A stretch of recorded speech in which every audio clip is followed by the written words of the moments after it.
We just got a new Nintendo Direct, and this is going to be my reaction to some of the games. I'm not going to go over all of them.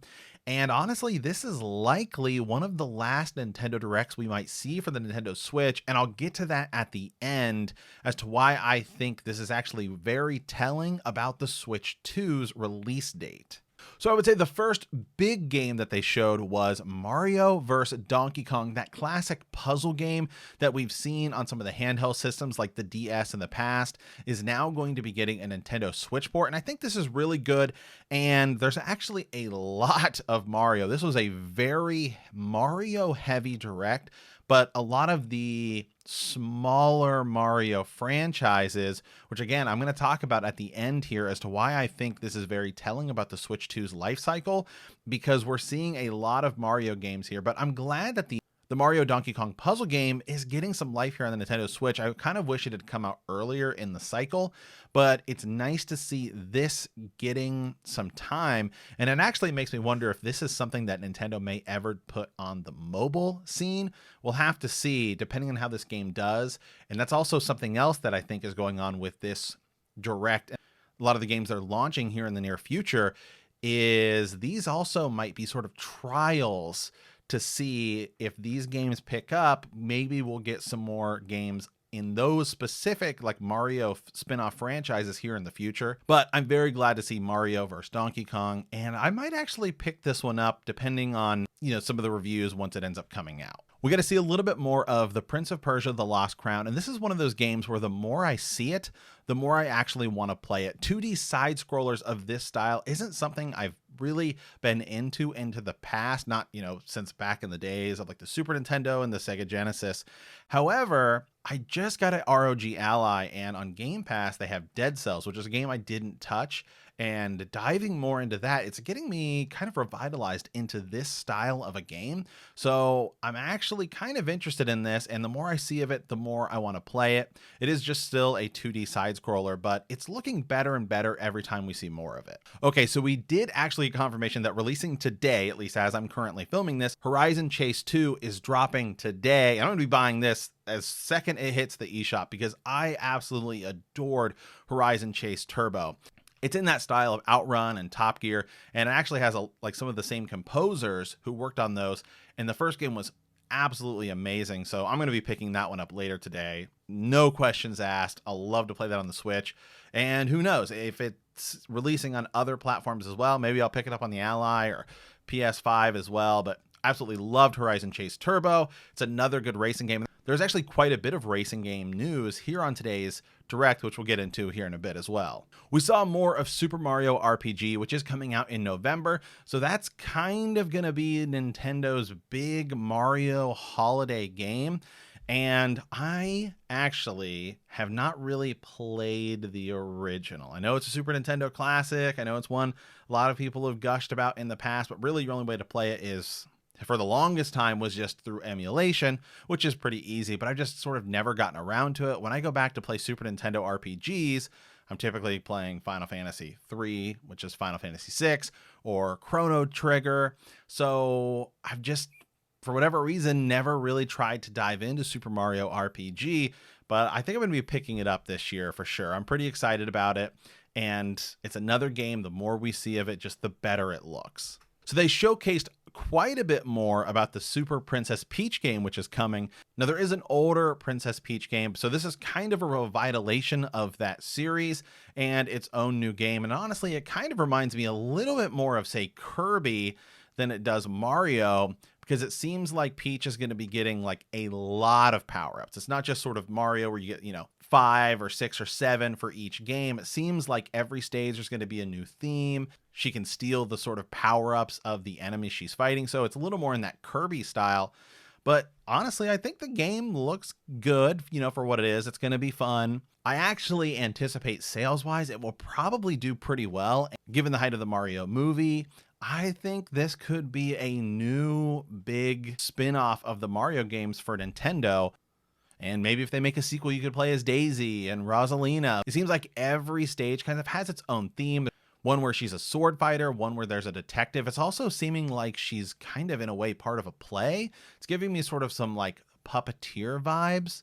So have to wait and see a little bit more once this gets closer to releasing. I'll probably end up picking this one up as well. Maybe not at launch, further down the line if you can ever get a price drop, which Nintendo's pretty notorious for not doing. Now, sort of out of nowhere, at least I haven't seen any news on it, was a Tomb Raider 1, 2, and 3 remastered.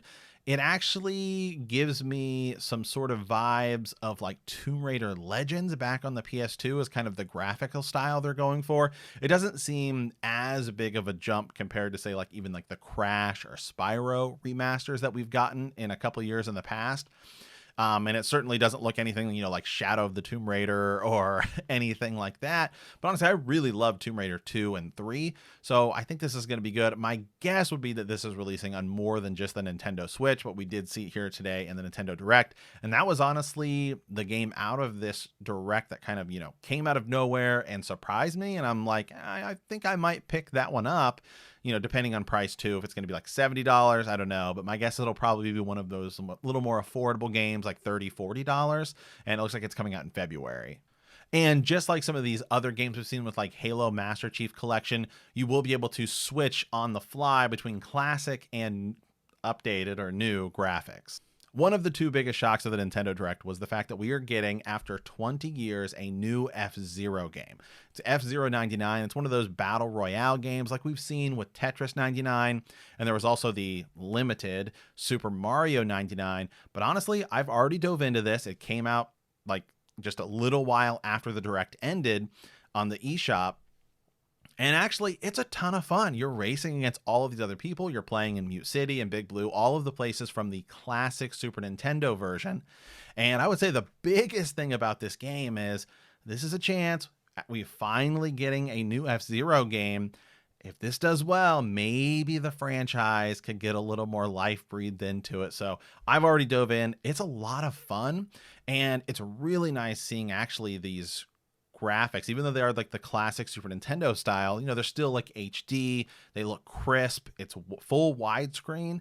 It's kind of fun racing against 99 people. And they've added some new modern features as well. One of which is you can now, if you're all the way in the back, you can get a super boost, which will allow you to like elevate to the top of the track and race forward to kind of catch back up. It's a lot of fun. I don't know if it's going to have a ton of staying power.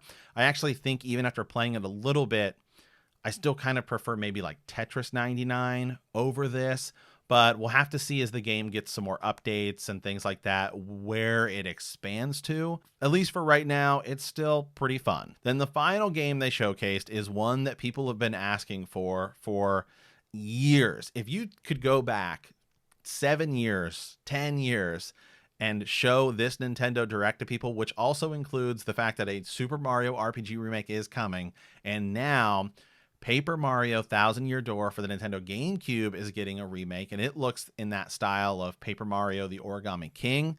I can see Nintendo fans just absolutely losing their minds, because this is one that people have been asking for a very, very long time. Many people consider this to be the best Paper Mario game.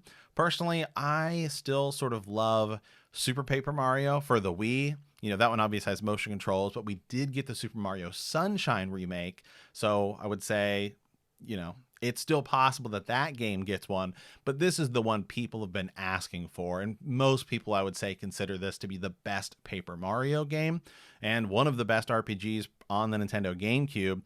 And it does seem like, as we did get the Metroid Prime remaster, that some more of these GameCube remakes are coming a little more frequently. You go back to the Wii U days, we did have Zelda, Wind Waker, and Twilight Princess, which we are still hoping that those get a Switch port as well. I would imagine that they still might before the Switch 2 comes out, which I'll talk about now.